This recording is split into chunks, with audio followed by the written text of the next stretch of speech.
And I'm Blayne. And this is Behind the Barnwood. So are we doing this? Mm-hmm. We're starting a podcast? It's scary, eh? Yeah, it is. All right. We'll just jump right into it. Just give her? Yeah. Okay. Basically, we decided to start a podcast because why not? We've been talking about it for years. Yeah, been a long time. Yeah. Yeah. And so we thought, what better day to start than your birthday? Yeah, today. Yeah. Here we go. So we're jumping right into it. Yeah. We're going to go over basically why you started. Is that why we're here? Yeah, that's why I brought you here today. Okay.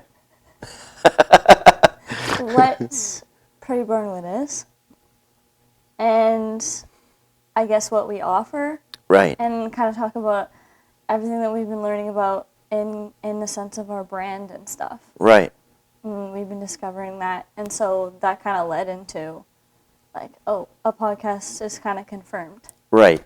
You know? Easiest way to communicate who we are and what we are. Yeah, pretty much. Yeah. So I guess with that being said, if you could describe Prairie Barnwood in like 3 words, what would it be? A lot of work.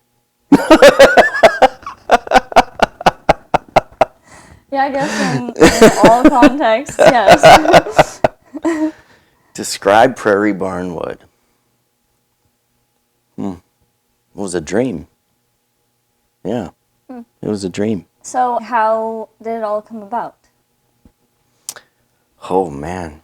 We could back up quite far, but how did it all come about? So I started refinishing furniture. My parents had a store in Edmonton. So I grew up in Sherwood Park, Alberta, and so they had a store in Sherwood Park, and my mom was selling new home accessories on furniture. And so they started to bring in antique furniture and display the accessories on the furniture, and the furniture started to sell. So I got kind of interested in that, and so my dad took me to an auction, and we would buy, 1920s, 1930s furniture and refinish it, and then he would buy his, I'd buy mine, we'd refinish it separately, and he kind of taught me how to do that, and then would put it in my mom's store and sell it. And it started selling as well as the home accessories. And so then when I met my wife, so my girlfriend, Tara, she was from Manitoba, and so we came out to Manitoba to visit her family and your grandparents. And our first time out here, I was looking for auctions.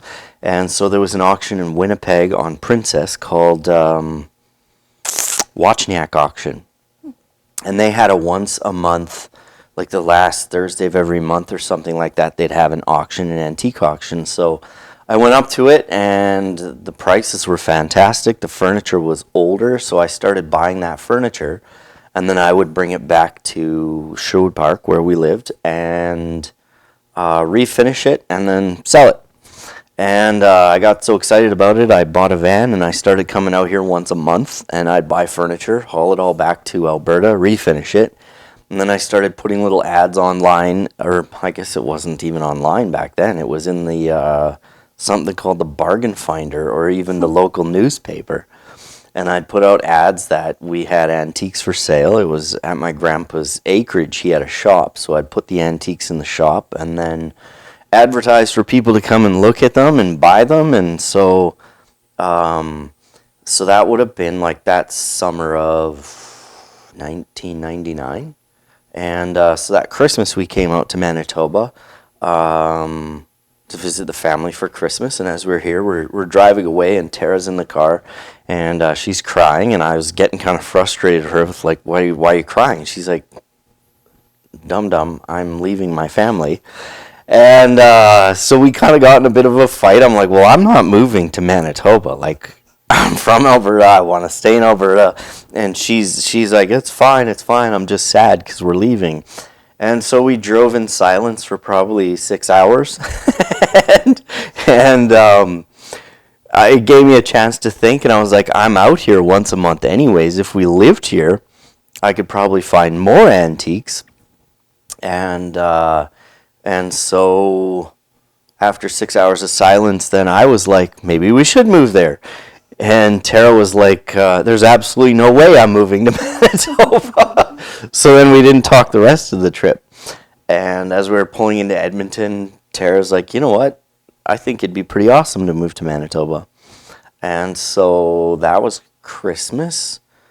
We came out in May and looked for a house, and we bought a house and moved here in July, and that was in 2000. So when we moved here, I would go to the auction and buy furniture, refinish it, and send it back to my parents. And I started in a 10 by 10 garden shed in our backyard.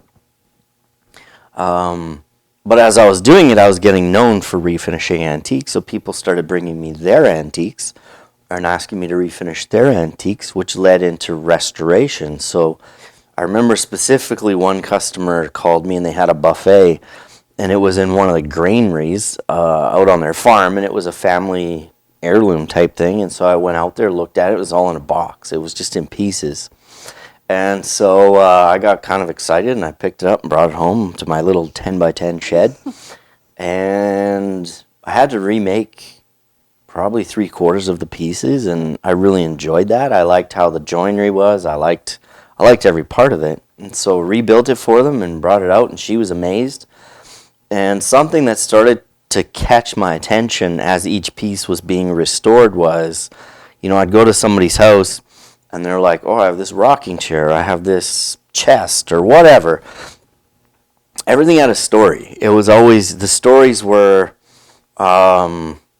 this was a chest that my great-grandfather brought from Russia, or this was a buffet that used to sit in my grandma's dining room, and I just remember it from when I was a little kid, or whatever. And so that's something that really appealed to me, was that the antiques all had a story. And so I got pretty good at restoring pieces. I did it for 10 years. And in the meantime, in there, I also got into building custom kitchens. So I did that for 3.5 years. And that business I did with a couple of partners. It didn't really work out the best. So I bought all of the equipment and started on my own. And started building kitchens, because that's what the equipment I had was for. And it probably only took me about 8 months to really realize that I don't actually enjoy building kitchens. I really enjoy building furniture. And I really enjoy building furniture the way it was built 100 years ago. And I love building furniture that someday is going to have a story to it.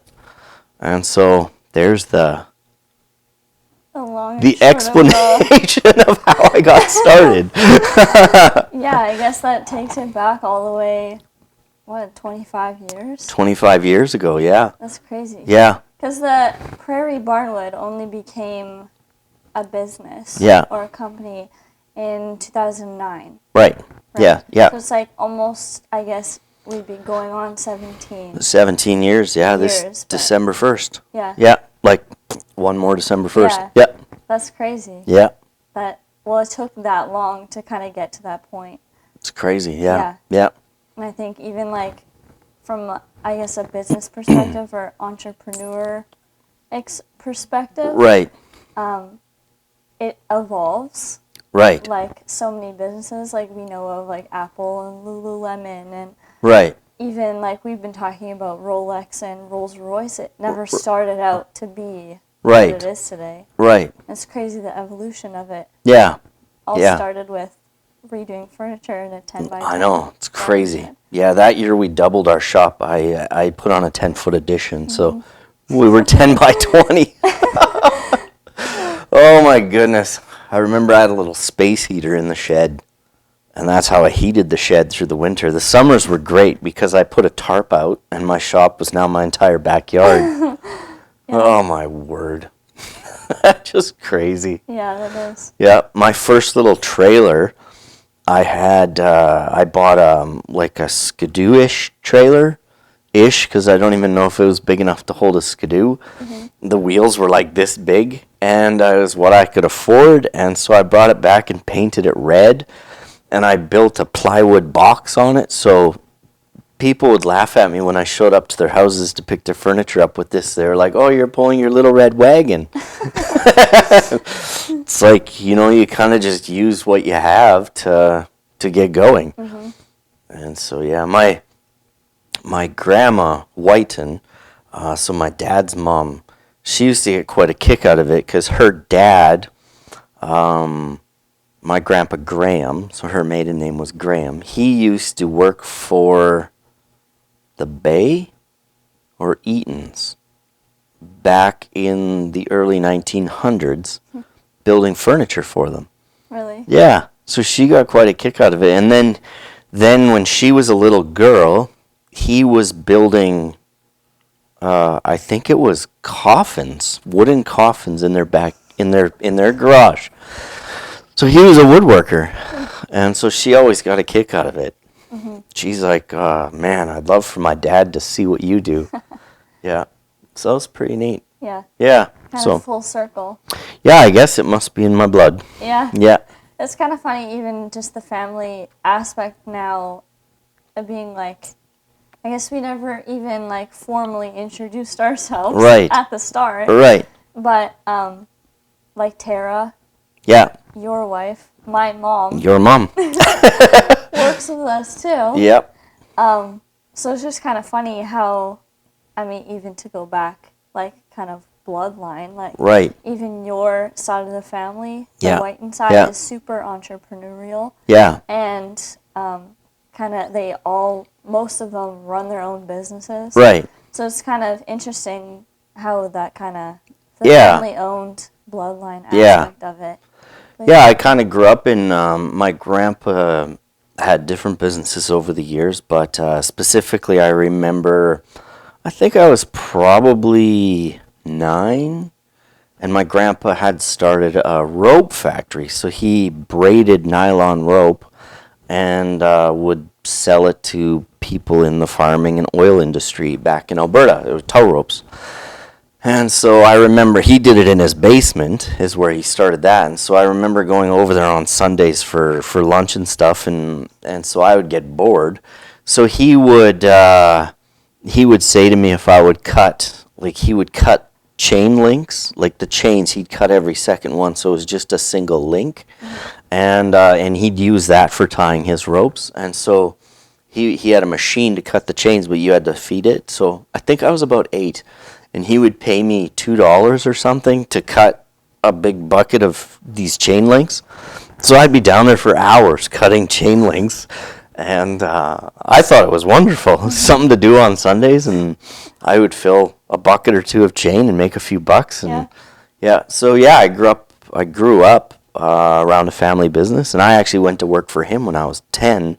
I was homeschooled for a while. And so I went to work for him evenings and weekends and afternoons and holidays, and so definitely grew up in family businesses full of entrepreneurs. I've cousins and aunts and uncles and siblings and stuff like that all have businesses, so I guess it's in my blood.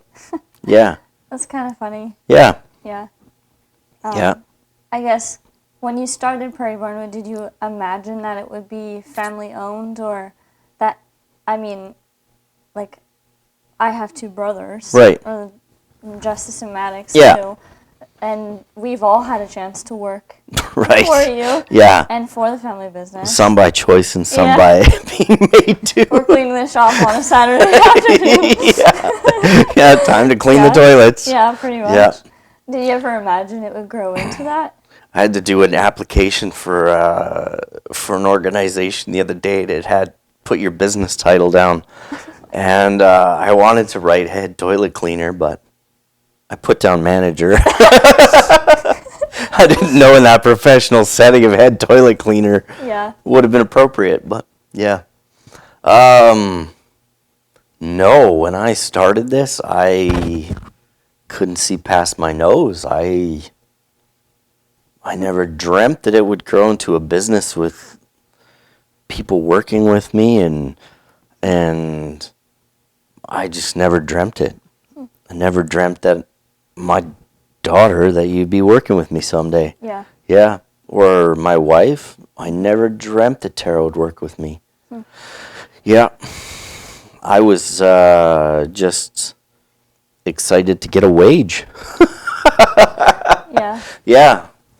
Yeah, for sure. Now we built a 5,000 square foot shop 7 years ago, and that's where our production is in. And then, boy, I think what is there? There's yourself, Tara, myself, Devin, Miles, Sean, and then Norma and Jeffrey and Joe, and then Carrie, our bookkeeper. I don't think I'm forgetting anybody. Yeah, it's pretty amazing. Yeah. I kind of get overwhelmed at our Christmas parties when we're all sitting around and there's a staff. It's mind-boggling. Yeah. I think the biggest thing that kind of blows me away is that, like, to be an employee of a place, you have to believe in the product and you have to believe in the person who's running it. And I think that's something that overwhelms me, is that people have actually dedicated their livelihood to working with me to make these dreams come true. And I find that overwhelming. Yeah. I think that when people buy product from us, like when you have a dining table built from us or ceiling beams or a mantle, I think that also blows my mind that you believe in us enough to almost partner with us. Like when you buy a product, you're buying it because you believe in what they're building. You believe they're going to be there if something goes wrong, and you probably like them. And so, yeah, whenever I see people buy stuff from us, it kind of overwhelms me. It's not just like another sale. It's actually like, I don't know, maybe it's cheesy, but you see someone driving a BMW or something, and it's like you're part of the BMW family. And to me, when people buy a piece of Prairie Barnwood furniture, you're buying into who we are and the dream of building something that there's going to be a story about this someday. Yeah, so I get overwhelmed with that. Yeah, it's a cool way to look at it. Right. Yeah. Yeah. I guess in the fast-paced world we live in, you kind of forget that. Like, right. Often you buy from like Amazon or like big companies like that, and it's right. just like, here's your product. Yeah. And I think that it's so unique, especially I feel like even being Canadian, like right. all Canadian made. Right. And I mean, everybody that works for us. Yeah. Canadian citizens. And yeah. It's like, it's just unique in that sense that it's a family, kind of, like it already feels like that. Right. It's like when you go across the world and you meet somebody from Canada, right. Like, we're friends. Yeah, we're friends. Like, there's instantly a connection. Yeah, totally. Yeah. Oddly enough, it's just, I guess, our country or right. just even small town. You meet somebody in the small town and right. like they're probably your neighbor or something like that. You'll see them around in yeah. the grocery store. Yeah. It's just so, like, I guess, built on community. Right. And the business is built like that. Yeah, I think that's kind of the funny part is when I started out of our shed in our backyard, people would come to our house to bring their furniture or whatever the case is. And I mean, there's a pretty good chance that, you know, at church on Sunday or at a restaurant or your kid's hockey practice or dance class or whatever, you're going to run into these people. And so a reputation runs pretty fast, a good or a bad one. Mm-hmm. And so I think that's something else that, you know, at Prairie Barnwood that we've definitely prided ourselves on, not even intentionally, but I think just because of where we're from here in southern Manitoba, you want to deal in business with integrity because chances are pretty good you're going to sit beside that person or a family member someday, and it just, I don't know, you don't want to be known as the person that, oh, that's that guy. And so, yeah, I think the integrity of the business is kind of built on that small town philosophy or thinking. Mm-hmm. Yeah. Mm-hmm. So, and it's kind of funny because dealing with customers, the piece that we've shipped the furthest is there's a dining set in the south of France, and there's a dining table in Norway, and both pieces we shipped to the customers. They lived in Canada, but we shipped it to their houses. The one for Norway got shipped to Vancouver to the port and got put in a sea container and shipped right to Norway right away with the customer's container of product, like household stuff.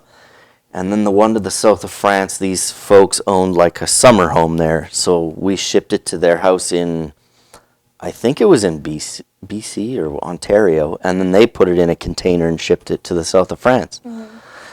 And I mean, we've got pieces in Hollywood, South Florida and Naples, Florida, the Hamptons, all across Canada. Mm-hmm. And so it's kind of interesting because we ship like through North America and I guess even the world, but when you call, you're probably going to talk to one of the three of us, Natalya, Tara, or myself. Mm-hmm. And it's just kind of funny how we've got a large reach to where we can send our stuff, but when you call, it's a personal business. It's not, you're not calling an answering machine or a service or press 1, press 3, press 5, and by the time the person gets on the phone, you're worked right up because I just want to talk to a human. Yeah. So it's, I think it's kind of cool how it's still very personal. Yeah, even on email, like we have our own personal emails, but also like our sales email. Right. But it goes straight to us. Yeah. All three of us have access to sales. Yeah. So it's an impersonal address, but it's very personal because all three of us access it and answer it. So yeah. Even like the Instagram and Facebook, like all the messages. Right. We see, we all answer. Yeah, they come to all of us. Yeah. Yep. It's just, I guess we've always had a hard time explaining that. Right. Even in video, like how do you kind of get the gist of that we're all humans on the other side of every phone call, every email. Yeah. And I guess like point blank would just be, we're the ones behind that. Yeah, it's kind of unique that way. Yeah, I think as we've grown, that's been a big focus for me is pick up the phone. Like, I think too when people come into our studio, if we don't pick up the phone, it's usually because somebody's in the studio, and I feel like if someone comes into the studio, they have our attention. Mm-hmm. And so if we don't answer the phone, usually that's what's going on is we have a customer. And when they leave, then we'll call you back. Yeah. So I remember, holy smokes, for years, the business phone was my cell phone. And I just had it on me 24/7. That was a big deal for me is we have to answer the phone. Mm-hmm. And so, I still think it's that personal touch. And I think that when people are used to dealing with large stores, you're used to almost an anguish of, I need to call and talk to them about a warranty. Or we've all had that charge on our Visa that you're like, I know Visa's going to be good about this, but I don't want to spend a half an hour going through press 1, press 4. I just want to talk to somebody. And so, I think that's important to us. Yeah. Is pick up the phone. Yeah. Yeah. With that being said, thank you so much for watching, tuning in.